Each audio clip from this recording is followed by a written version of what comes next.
Hi అండి. ఇగో కోవా గురించి litre పాలు పెట్టానండి.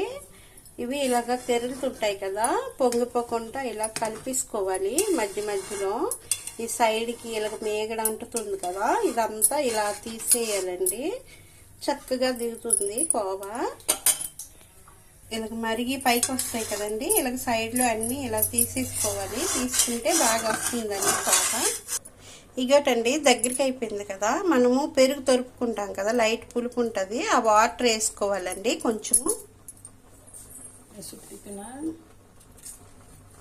ఇగోటండి వాటర్ వేసాం కదా, ఇలాగ చిన్న చిన్న పీసులు ఈడుతాయి. ఇప్పుడు పంచదార వేసుకోవాలి. లీటర్ పాలు కదండి, ఇలాగ పంచదార అయితే సరిపోతుంది. ఇగోటండి ఇలాగ పొయ్యి ఆపేసుకోవాలి. నేను కొంచెం కాజు వేసుకున్నానండి, మీకు నచ్చితే వేసుకోండి. ఇగటండి ముద్దకోవా రెడీ అయిపోయింది. ఇలా చాలా బాగుంటుందండి, పిల్లలు ఇష్టంగా తింటారు. ఓకేనండి, బాయ్ బాయ్.